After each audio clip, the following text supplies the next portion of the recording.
Hello students, good morning. मैं आपकी Shweta ma'am, MS academy secondary school Ajmer से। बच्चों, यूट्यूब पर यदि आप मेरे वीडियोस के द्वारा स्टडी करना चाहते हैं तो सर्च करें केमिस्ट्री बाय श्वेता मैम।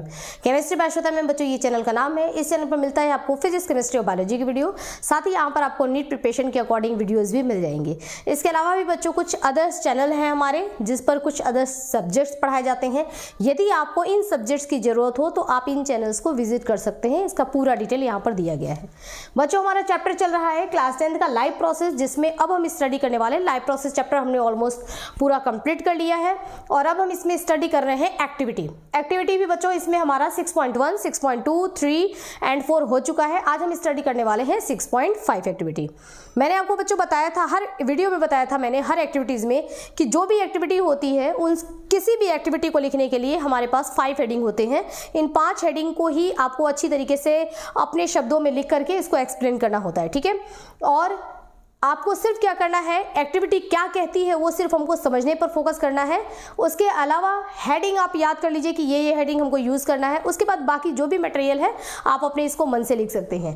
पहला हमारा हेडिंग होता है एम मतलब हमारा टारगेट का मतलब कि हमको करना क्या है, ठीक है। क्या चीज हमको प्रूफ करना है, हमारा क्या टारगेट है, किस चीज को प्रूफ करने का टारगेट है, वो हो जाएगा हमारा एम, ठीक है। इसमें हम एम लिखेंगे।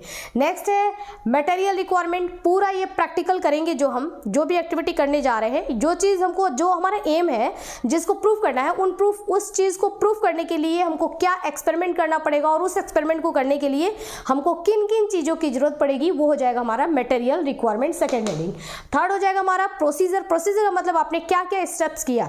मटेरियल आपको मिल गया, उसके बाद आपने मटेरियल को सेटअप किया, सेटअप करने के बाद आपने क्या क्या काम किया है ना, उसको स्टेप बाय स्टेप लिखेंगे, स्टेप 1, स्टेप 2, स्टेप 3। तो ये पूरा प्रोसेस हो जाएगा हमारा प्रोसीजर।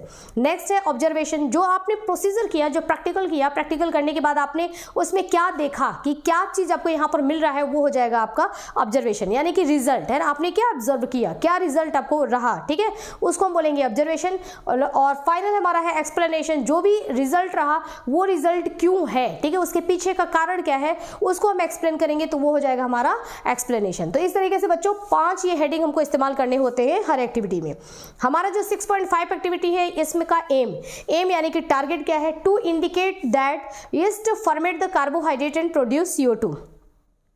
कह रहा है कि जो यीस्ट के जो सेल्स होते हैं वो आपको ये बात प्रूफ करके, वैसे ये एक चीज होता है ना, हमने पढ़ रखा है कि एनाइरोबिक रेस्पिरेशन होता है जिसको हम फर्मेंटेशन भी कहते हैं।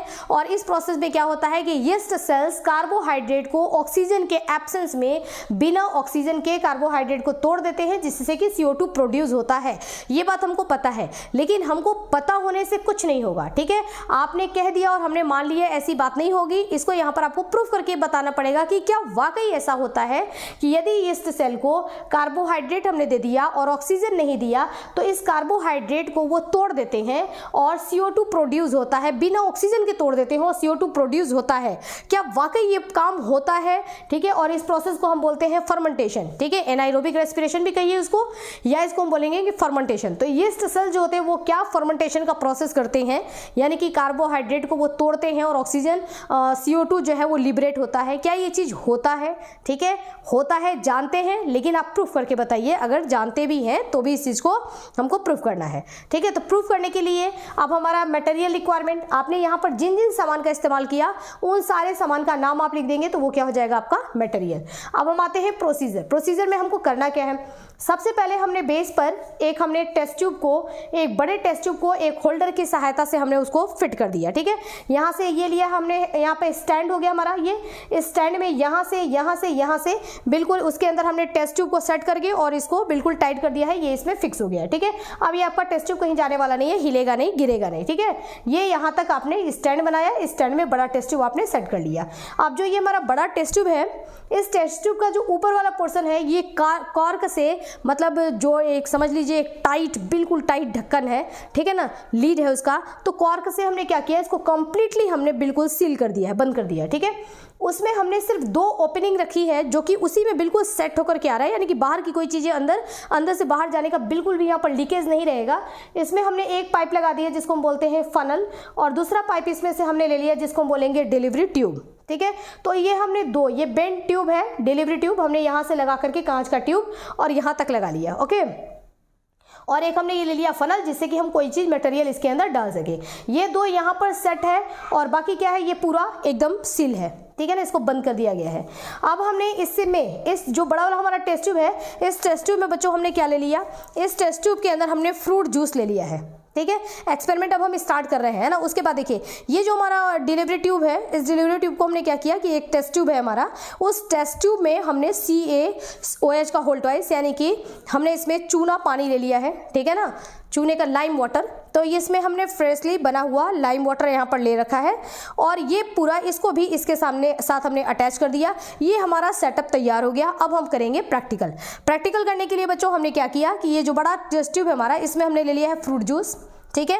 इसमें फ्रूट जूस ही हमने क्यों लिया, क्योंकि फ्रूट जूस मीठा होगा और उसके अंदर क्या पाया जाएगा, कार्बोहाइड्रेट, ठीक है। तो हमको प्रूफ करना है ना कि कार्बोहाइड्रेट को ऑक्सीजन के एब्सेंस में तोड़ेंगे तो CO2 निकलेगा और ये काम यीस्ट सेल कर रहा है, ठीक है। इस बात को हमको प्रूफ करना है। तो हम क्या करेंगे, हमने ले लिया इसमें फ्रूट जूस, ठीक है। उस फ्रूट जूस में कार्बोहाइड्रेट मौजूद है, ठीक है। उसके बाद हमने इस फनल के हेल्प से हमने इसमें थोड़े से यीस्ट सेल्स डाल दिए, ओके। अब इसके अंदर इस चैम्बर में देखिए, इसको हमने सील कर दिया है, मतलब इसमें जितनी ये गैसेज हैं, यहाँ पर जो खाली प्लेसेस हैं, यहाँ पर जो हमने जब भरा होगा तो थोड़ी बहुत तो गैसें यहाँ पे रह गई होंगी। जो गैसें यहाँ पर हैं उन गैसों को यूज करने के बाद अब यहाँ पर कोई भी इन्वायरमेंटल गैस अंदर नहीं जा सकती, क्योंकि ये क्या है, एकदम सील है, ठीक है ना। इसको एकदम क्लोज कर रखा गया है, बंद कर दिया गया है। तो अब यहाँ पर अंदर अब CO2 ऑक्सीजन मिलने का तो सवाल ही पैदा नहीं होता, ऑक्सीजन मिलेगा नहीं, जितना है उतना तो आपने इस्तेमाल कर लिया, लेकिन आगे का प्रोसेस कैसे करेंगे, तो आगे के प्रोसेस के लिए यहाँ पर ऑक्सीजन अवेलेबल नहीं है, ठीक है। अब देखिए ये आपने इसमें यीस्ट सेल्स डाल रखा है और इसमें फ्रूट जूस ले लिया है, ठीक है। अब यीस्ट सेल्स जो होते हैं ये क्या करेंगे, अपने भोजन के लिए ये इस ग्लूकोज को, जो फ्रूट जूस में जो ग्लूकोज होगा उसको वो तोड़ते हैं, ठीक है। तो इसको तोड़ना शुरू करेंगे, यानी कार्बोहाइड्रेट को तोड़ेंगे। फ्रूट जूस में कार्बोहाइड्रेट है, उसको यीस्ट सेल्स तोड़ेंगे, ठीक है। और तोड़ने के लिए जब इनके पास ऑक्सीजन था तो उन्होंने ऑक्सीजन की हेल्प लेकर के तोड़ा, लेकिन जब इसमें का ऑक्सीजन खत्म हो गया, अब इसमें ऑक्सीजन है नहीं, बाहर से आ नहीं सकता, तो विदाउट ऑक्सीजन ये क्या करेंगे, अब इसमें जो कार्बोहाइड्रेट है फ्रूट जूस में, उसको ऑक्सीजन के बिना यीस्ट सेल तोड़ना शुरू करेंगे। और जब ये काम यहाँ पे करेंगे, इसी प्रोसेस को हम बोलेंगे फर्मेंटेशन, कि ये यीस्ट सेल्स क्या कर रहे हैं, फर्मेंटेशन का प्रोसेस कर रहे हैं, ठीक है। अब ये प्रोसेस यहाँ पे होता रहेगा और होते होते फिर हम देखेंगे कि जब यहाँ पर फर्मेंटेशन की प्रक्रिया शुरू हो गई है तो आपको अपने आप बाहर में पता पड़ जाएगा, है ना। आप यीस्ट सेल को दिख नहीं रहा है कि वहां पर फर्मेंटेशन हो रहा है, बावजूद इसके आपको पता पड़ जाएगा कि फर्मेंटेशन प्रोसेस हो रहा है। कैसे पता पड़ेगा, क्योंकि जब ये प्रोसेस यहाँ पर फर्मेंटेशन होगा तो CO2 गैस निकलेगी और उस गैस को निकलने के लिए हमने एक पाइप लगा रखा है, ठीक है ना। इसको हमने बिल्कुल ओपन किया है कि यदि कोई गैस यहाँ पर बनती है तो वो गैस यहाँ से होते हुए आगे आएगी, ठीक है। तो अब यहाँ पर हम थोड़ी देर के बाद क्या देखते हैं कि यहाँ से गैस भी आ रही है, वो भी हमको दिख नहीं रही है, इनविजिबल है, दिखाई नहीं दे रही है वो गैस, लेकिन हमको जो चीज दिखेगा वो क्या है, ये लाइम वाटर। ये लाइम वाटर तो हमको दिख रहा है, पानी जैसा ये है। और हम क्या देखेंगे कि धीरे धीरे सडनली ये क्या होगा, मतलब अचानक से, पहले तो धीरे धीरे स्टार्ट हुआ, फिर अचानक से हमने देखा कि ये पूरा लाइम वाटर जो है ये क्या हो गया, ये टर्न मिल्की, है ना, बिल्कुल एकदम दूध जैसा हो गया। तो ये दूध जैसा कैसे हुआ, अगर सिर्फ ये पाइप जुड़ा ही है, इस पाइप के थ्रू यदि यहाँ से कुछ नहीं आया तो ये मिल्की कैसे हुआ, ठीक है। जबकि हम जानते हैं कि यदि ये जो हमारा जो लाइम वाटर होता है, ये लाइम वाटर जब CO2 के साथ रिएक्शन करता है तो CaCO3 सॉलिड बनता है, ये इनसॉल्युबल मिल्की प्रेसिपिटेट बनाता है। और जिसकी वजह से, इस रिएक्शन की वजह से, ये जो हमारा रिएक्शन है, इस रिएक्शन की वजह से ये हो गया हमारा लाइम वाटर, और इसमें जब CO2 जाएगा तो ये क्या हो जाता है, CaCO3 का प्रेसिपिटेट बनता है जो कि मिल्की होता है, ठीक है। तो ये पूरा का पूरा सोल्यूशन जो है ये टर्न मिल्की, मतलब एकदम मिल्की में टर्न हो जाएगा, बिल्कुल दूध जैसा ये तैयार हो जाएगा, ठीक है। अब यहाँ से आप शुरू करिए कि ये मिल्की क्यों हुआ, तो हमको क्या आंसर मिला, क्योंकि CO2 आकर के इसके साथ रिएक्शन किया होगा, क्योंकि हमको रिएक्शन पता है, CO2 आकर के इसके साथ रिएक्शन किया होगा तो ये मिल्की हो गया होगा। अब दूसरा क्वेश्चन कि CO2 कहां से आया, तो CO2 कहां से आया होगा, ये यीस्ट सेल जो है इन कार्बोहाइड्रेट को इन्होंने ब्रेक किया होगा और उसी रिएक्शन के थ्रू CO2 निकला होगा। क्योंकि हमने जब सेटअप किया था और जब तक हमने यीस्ट सेल नहीं डाला था तब तक ऐसा कुछ नहीं हो रहा है। जब हमने फनल से यीस्ट सेल डाला और थोड़ी देर के बाद ये प्रक्रिया शुरू हुई, फर्मेंटेशन प्रोसेस शुरू हुआ और CO2 बनना बनना शुरू हुआ और ये मिल्की हो गया। ठीक है, तो यहाँ पर इस प्रोसेस में प्रूफ होता है कि जो यीस्ट सेल्स होते हैं वो फ्रूट जूस के कार्बोहाइड्रेट को बिना ऑक्सीजन के तोड़ते हैं, जिस प्रोसेस को हम फर्मेंटेशन कहते हैं, यानी कार्बोहाइड्रेट को वो फर्मेंट करते हैं और उससे CO2 प्रोड्यूस होता है। अब ये प्रोसेस जो यहाँ पर हुआ, ये हुआ क्या, वो रिएक्शन यहाँ पर लिखा गया है बच्चों। देखिए ये हमारा ग्लूकोज है, ठीक है, अब यहाँ पर ऑक्सीजन मिल नहीं रहा है, तो यीस्ट सेल ने फर्मेंटेशन का प्रोसेस किया और इस ग्लूकोज को क्या किया, जो इसमें ग्लूकोज था, ग्लूकोज किस में था, इस जूस के अंदर था, इस ग्लूकोज को उन्होंने तोड़ दिया किसमें, एथिल अल्कोहल में और कार्बन डाइऑक्साइड में, और जो थोड़ी बहुत एनर्जी रिलीज होती है उस एनर्जी को यीस्ट सेल इस्तेमाल करते हैं खुद को सर्वाइव करने के लिए। ठीक है, अब यहाँ पर जो ये CO2 रिलीज हो रहा है, ये CO2 ही इस टेस्ट ट्यूब में खाली जगह में ये ऊपर आ जाएगा यहाँ पर, और यहाँ से इसको कहीं जगह नहीं मिलेगा, तो ये टेस्ट ट्यूब में ओपनिंग दिख रही है, यहाँ से होते हुए CO2 यहाँ से आएगा और इसके अंदर प्रवेश करेगा और ये मिल्की हो जाता है। ठीक है, तो इसका मिल्की होना इस बात का प्रूफ है कि यहाँ पर गैस CO2 गैस यहाँ पर आया। ठीक है, और CO2 गैस के यहाँ पर आने का मतलब है कि यहाँ कुछ ना कुछ रिएक्शन हुआ। ठीक है, और जो भी रिएक्शन हुआ उसमें CO2 गैस निकला। ठीक है, तो वो प्रोसेस कौन सा है, वो ये प्रोसेस है। ठीक है, इस बात से ये प्रूफ हो जाता है कि कार्बोहाइड्रेट को यीस्ट सेल तोड़ते हैं और CO2 इसमें रिलीज होता है। ठीक है बच्चों, ये प्रोसेस हमारा हो गया, ये फर्मेंटेशन। अब फर्मेंटेशन आपने सब्जेक्ट में पढ़ रखा है, पीछे जब हमने चैप्टर पढ़ा था तो उसमें आपने देखा होता है कि बहुत सारी जगह पे हम फर्मेंटेशन प्रोसेस का इस्तेमाल करते हैं। विनेगर बनाने में, सिरका बनाते हैं, बिल्कुल ऐसे ही यीस्ट सेल डाल देते हैं और उसको ढक देते हैं, ऑक्सीजन नहीं मिलता है तो धीरे धीरे धीरे धीरे एथिल अल्कोहल है ना, अल्कोहल में कन्वर्ट होने लगता है। जितना भी वाइन होता है ना, तमाम प्रकार के जो शराब होते हैं, शराब यानी कि अल्कोहल, इस अल्कोहल को बनाने का प्रोसेस भी हमारा यही होता है, फर्मेंटेशन प्रोसेस से बनाते हैं।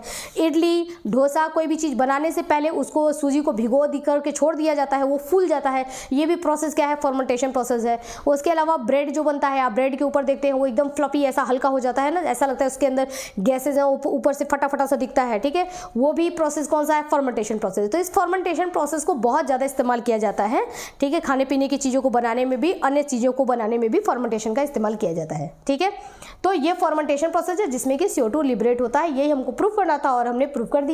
और ये काम कैसे हुआ उसका ये रहा एक्सप्लेनेशन कि कैसे कैसे और क्या क्या हुआ होगा। ठीक है ना, उस चीज़ में आपको जितना आपने पीछे चैप्टर में पढ़ रखा है उसी चीज़ को यहाँ पर समझा देना है, ये हो जाएगा हमारा एक्सप्लेनेशन। तो इस तरीके से बच्चों हमारा 6.5 एक्टिविटी यही है। ठीक है, खत्म हो गया। अब आप इसको हेडिंग में कन्वर्ट कर लीजिएगा। यहाँ पर M दे रखा है। ठीक है, मटेरियल रिक्वायरमेंट, सारे मटेरियल लिखिए। ठीक है, कि एक स्टैंड चाहिए हमको, एक ये बड़ा टेस्ट ट्यूब चाहिए, एक छोटा टेस्ट ट्यूब चाहिए, हमको लाइम वाटर चाहिए, फ्रूट जूस चाहिए, यीस्ट सेल्स चाहिए, एक फनल चाहिए, डिलीवरी ट्यूब चाहिए। ठीक है, जो जो सामान चाहिए आपको वो सारा सामान आप लिख दीजिए। ठीक है ना, मटेरियल रिक्वायरमेंट हो गया। प्रोसीजर जो आपने काम ये किया यहाँ पर, उसी को 1 स्टेप 2 स्टेप 3 स्टेप में लिख सकते हैं कि सबसे पहले हमने इसको इसके साथ सेट किया, पहला स्टेप, उसके बाद इसमें फनल सेट किया और यहाँ से डिलीवरी ट्यूब हमने सेट किया, ये हमारा सेकंड स्टेप। ठीक है ना, इसके साथ ये हमने सेट कर दिया। अब हमने इसमें जूस डाला और फिर इसमें ये डाला। जैसे जैसे आप करते जा रहे हैं ना, उसको स्टेप 1 स्टेप 2 स्टेप 3 में हम यूज करके प्रोसीजर कर देंगे। ऑब्जर्वेशन आपने क्या देखा, क्या ऑब्जर्व किया, आपने देखा कि ये लाइम वाटर जो है ये मिल्की हो गया। ठीक है ना, ये आपका ऑब्जर्वेशन था। अब ये क्यों हुआ, इस चीज को अब हम एक्सप्लेन करेंगे कि हुआ ऐसा हुआ होगा। ठीक है, अंदर कुछ ऐसा हुआ होगा जिसकी वजह से ये मिल्की हुआ है। ठीक है, इस तरीके से 5 हेडिंग हमारे कवर हो जाते हैं। तो बच्चों आज के लिए इतना ही। अब हम मिलेंगे नेक्स्ट 6.6 की एक्टिविटी में। ओके, तब तक स्टडी करते रहिए। Have a nice day.